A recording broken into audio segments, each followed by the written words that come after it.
Day-o, day-o, here I come and me wanna go home. Day-o, day-o, here I come and it's breakfast with Bob. Welcome to Breakfast from Kona, presented by Active, hashtag inspired to race.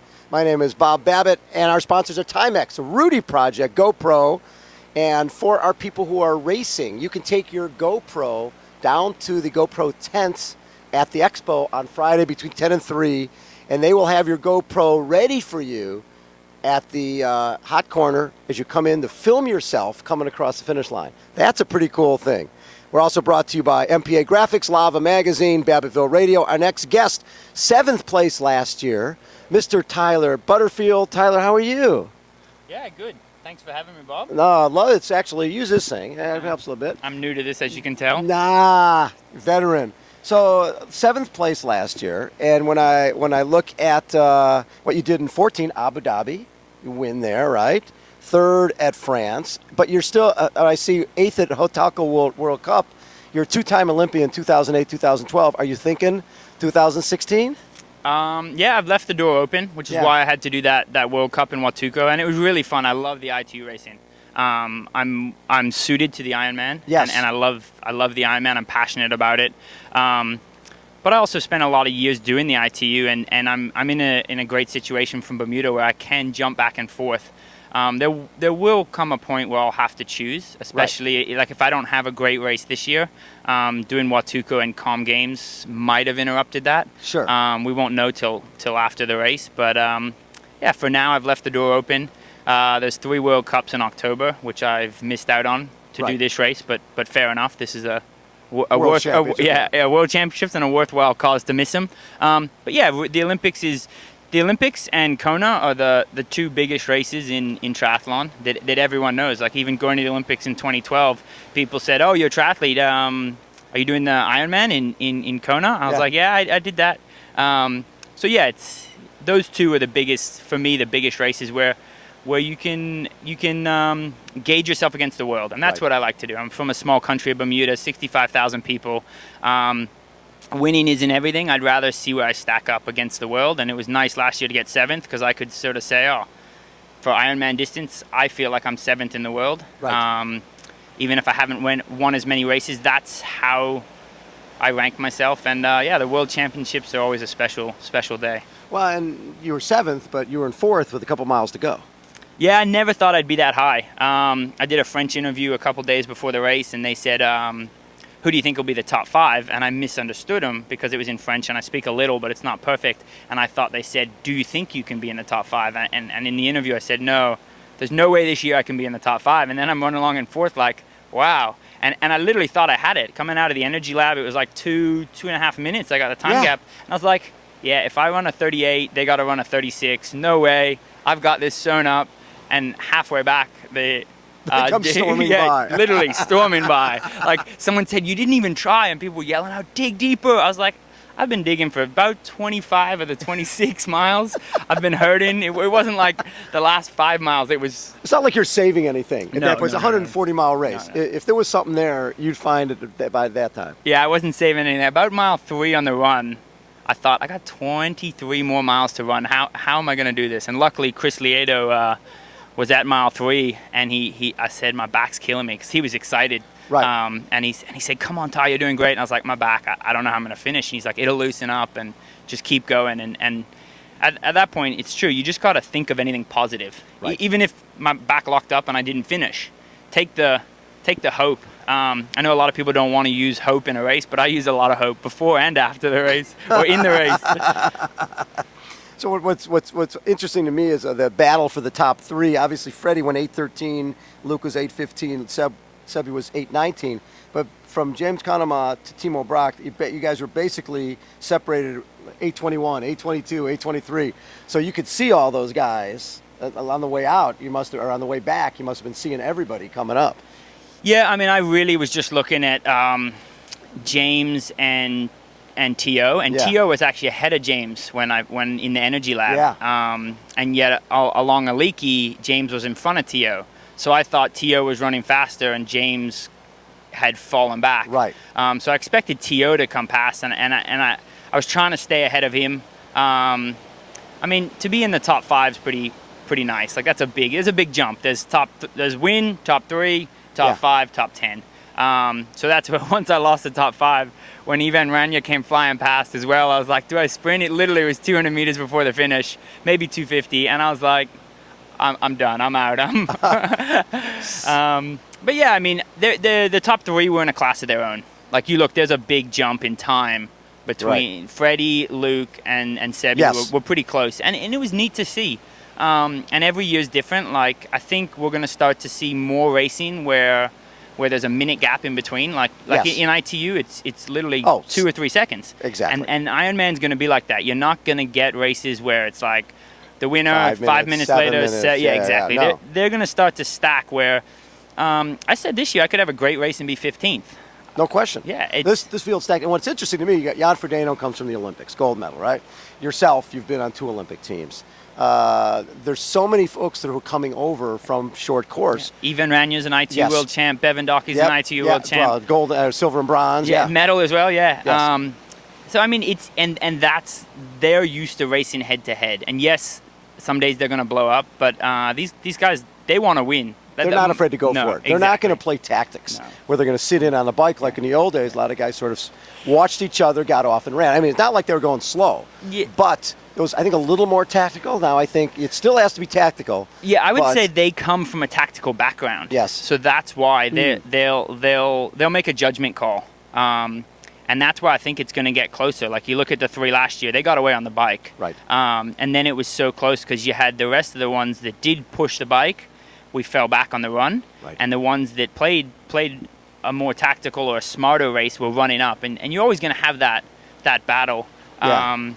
But I think we're going to see more and more finishes with a minute, and one day there will be a sprint for. Down and let you drive. Yeah, no question exactly. about it. Maybe not for the win, but for second or third, you're going to have a sprint finish, and eventually it'll in 10, 15 years there'll be one where they're diving over the line. It'll be a funny one to watch. I hope it's not me though. We've seen it in other Ironman races. So what I love is doing a little research that I didn't realize that your dad raced here in 1981, and he finished 7th. You finished 7th. Losing a couple places from 4th to 7th is never fun, but you finished in the same place your dad did. Yeah, it was pretty neat. Losing 4th and 5th was a little upsetting, but losing 6th, it literally did not bother me at all. Did you know? I knew.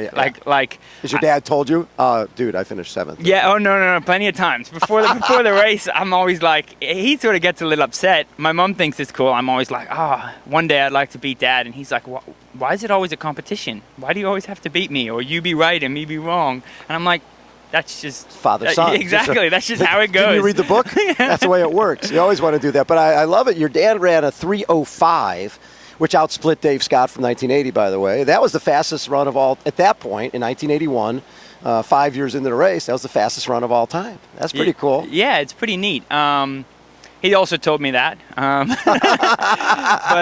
that was back in the day when they used to weigh themselves as well. It was pretty neat hearing the story. Yeah, if you lost more than 5 pounds, they pulled you out of the race. I know. So you better stay hydrated, or else you're getting DQ'd for dehydration. You do own him though in the swim and the bike. I think he went 127. You went 51, 5:58 to 4:30. So, but 2:58 back then, and.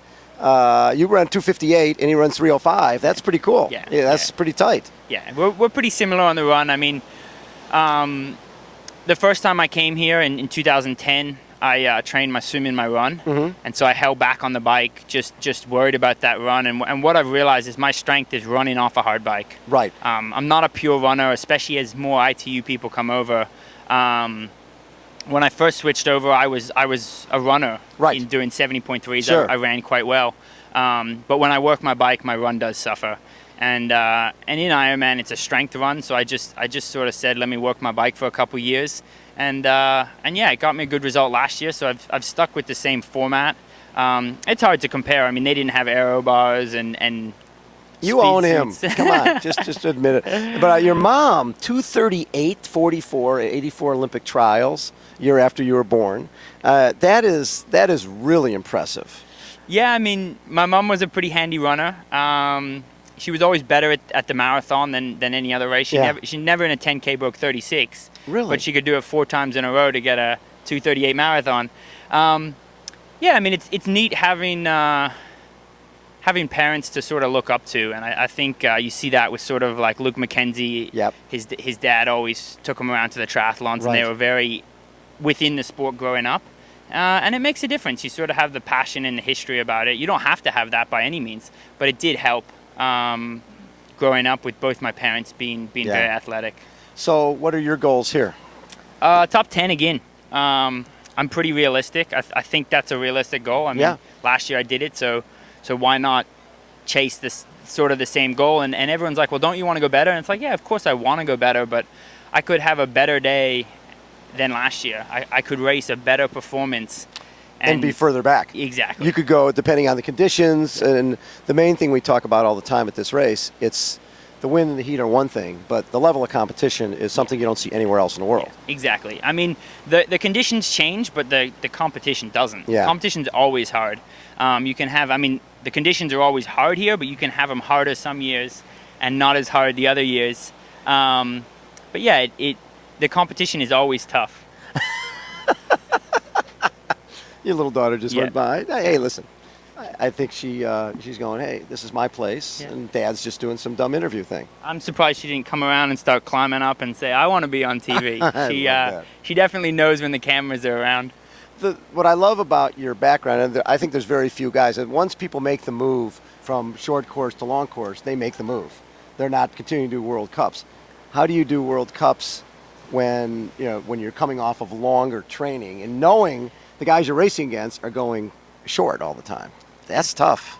So in an ITU race, I always say I race like an Ironman. Just as soon as a gun goes off, I'm on max all day. Right. And in the Ironmans, I actually race like an ITU race. Like I'm tactical. You have to make decisions. You generally aim for a good swim, and then the further up you swim, you can start to make choices. If you're in that lead pack, especially here where there is a large pack, you can decide: do I push it? Do I hold back? Do I wait for the run? And that's a luxury in ITU I don't have. Like, I'm not a great swimmer for Ironman standards, and for ITU standards, it's sort of like, well, how far down will he be? Like London Olympics, I had the fastest bike split, and someone said, oh, that's pretty awesome. I said, it just meant I had one of the slowest swims, and you have to catch up. Easy to find your bike, though. Yeah, definitely. Yeah. Like it's maybe compare the ITU style of racing, and not just ITU style of racing, but the Olympics, going to the Olympics. What was that experience like in 08, the first time you went? Yeah, I mean, so the biggest thing is, for me, is I don't really like pressure, but there's no pressure at the Olympics because I'm not.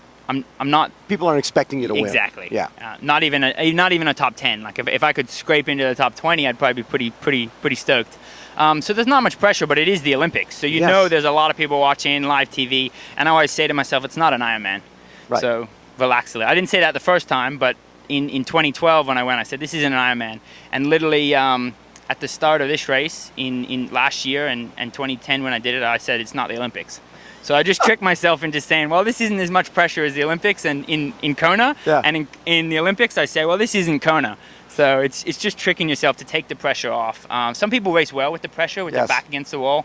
I'm not one of those people. I literally want to go out and enjoy it, and it's sort of, people are like, how do you enjoy it? It's like, well, yes, I suffered in the marathon, but it's still enjoyable. It's an enjoyable pain. It's an enjoyable suffering.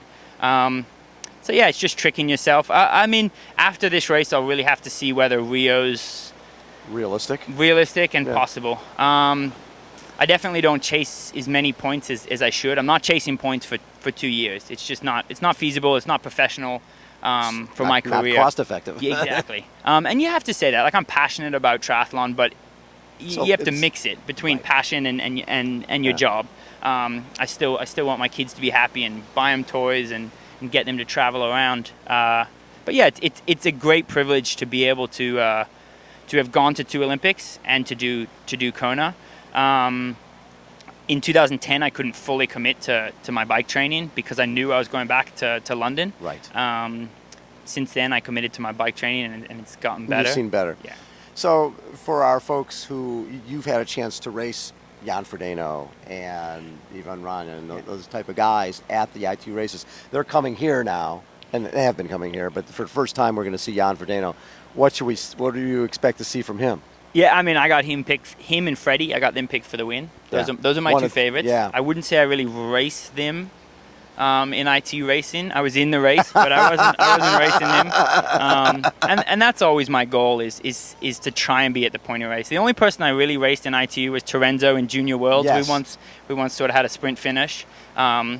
He beat me, unfortunately. Oh, there you go. That was the closest I ever got to a World Champs is a junior, so as low as you can get. But yeah, I got bronze there, and David Haas, a French guy, got silver.